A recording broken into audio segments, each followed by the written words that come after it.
Hello future architects! Welcome back to the channel. If you're new here, hi, I am Architect Jamie and I recently passed the January 2022 Architecture Licensure Exam. I hope you don't mind if I keep this vlog very casual. I don't really have a script with me right now, but I just really wanted to share to you some of the books that I really highly recommend for the licensure exam. I hope okay lang kahit mag-Taglish ako or Tagalog. I have all the books that I want to share to you here on my hands.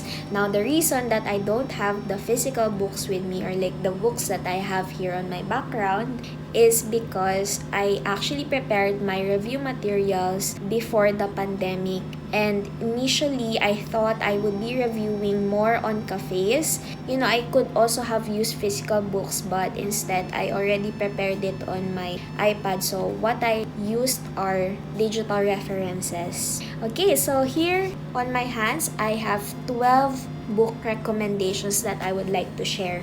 For the number 12 spot, this is Construction Management by Max Fajardo. I recommend this book because I initially didn't have a lot of background on construction management, but because of this book, I was able to understand how to properly prepare a Gantt chart and properly understand also PERT CPM. For number 11, next we have Planning and Designer's Handbook by Max Fajardo also. Now, this book is really useful, especially for the second day of ALE, because a lot of the questions have involvement about design, standards like spaces between furnitures and the like, and this is a really good book to use as a reference not only for the exam but also on your everyday practice as an architect, as a designer.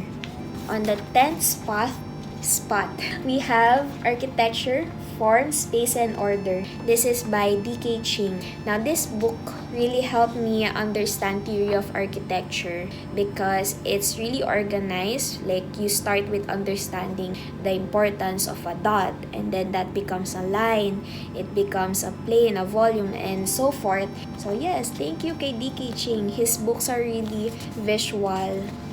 Next, this is a visual dictionary of architecture also by D.K. Ching. Now, I know that everyone uses this as a reference material. The reason that I put it on my 9th spot is because I wasn't really able to finish this cover to cover. But if I did have the time, I would have, because this is a really good book reference material, not just for licensure exam takers but also for architecture students. Go get this book. This will really help you a lot because it's visual, it's graphic, and it also has very good explanation of the different terminologies involved with architecture. Okay, number 8. Now, the next books that I will be presenting are more of Salvan books. This is Architectural Building Materials. The books of Salvan are written on 1990s, I'm not really sure. If you get to have a copy of the Salvan books, I also recommend that you also do additional research because our technology also has changed over the years, but the facts still remain the same. The next book, I think this is already number 7 on my list. This is Architectural Utilities 2, Electrical and Mechanical Equipment. And I guess I'm gonna show you also the other utilities books. This is Plumbing and Sanitary. And then I have one more. This is number 5 on my list. This is Lighting and Acoustics. All of these books are related to utilities, and the reason that I used the Salvan books is because these were the first books that I opened. Yeah, so what I did was, since these books are thick, what I did was I summarized it based on my own notes, on my own understanding, and those notes were the ones that I used during my last few weeks before the exam. This is Building Structures Illustrated by D.K. Ching. Now, the more famous book is the Building Construction Illustrated, also by D.K. Ching. I also recommend that, but the reason that this is part of my list is because I really needed to better understand the foundations of structural concepts. Number 3. This is Simplified Construction Estimates by Max Fajardo. Now, this book you really have to read. Estimates will come out on the exam because it usually does. And on our exam, marami talaga lumabas na estimates. So, you need to get yourself familiar with the topic, and this book will help you get to the solution or the answer step by step. Number 2 on my list is Architectural Character and the History of Architecture, also by George Salvan. Now, this book is the thickest book that I have out of all the books that I've read. You can also use the Bannister Fletcher book, but I think this is more of a summary of that book. Okay, drum roll! Okay, this is the top book. This is Architecture Visionaries by Richard Weston. Now, this book is not really that known because I got this book from the Big Bad Wolf sale, and this book came at the price of around 680.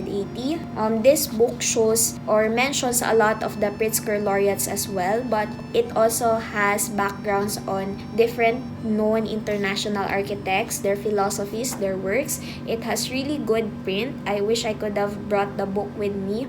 Yes. So those are all the books that I highly recommend that you read for the licensure exam. Now, I also have a few more here with me. Now, these are the books that is more on building laws, codes, practice, and whatnot. So, of course, we do need to read the National Building Code. This is a must. You cannot take the exam without reading this book. Next is also the Handbook on SPP. I also have a physical copy of this. I got it from UAP. It's also important to go through this so that we can know the proper compensation of an architect and the proper practice of an architect.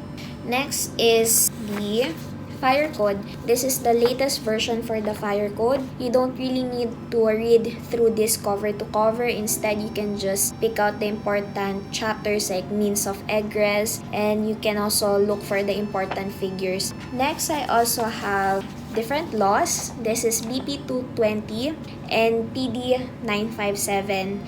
I also have to mention BP 344 because that's also an important building law to cover. So these are easy to read because you can do this in maybe 1 or 2 sittings. Next is the National Plumbing Code. Of course, I have to partner this with the Structural Code or the NSCP, but that book is really long. So maybe just get the ideas or the basic concepts of structural. And for plumbing, you can use this as your reference material for the important figures. And then last but not the least, this is a page from the Imhotep Reviewer. A lot of the reviewees are already familiar with the Imhotep Reviewer. I also used it myself. It's very helpful. All the facts, the details are already there, summarized for your own convenience. I have all of it here with me, and I do hope that you can also take a look at these materials. Maybe it can help you prepare better for the architecture licensure exam. And that is it. Thank you again for watching this vlog. This is a casual vlog, so again, I am Architect Jamie, and I hope you can also share this vlog to your friends, also to other future architects who are gonna take the exam. So good luck, future architects. Fighting!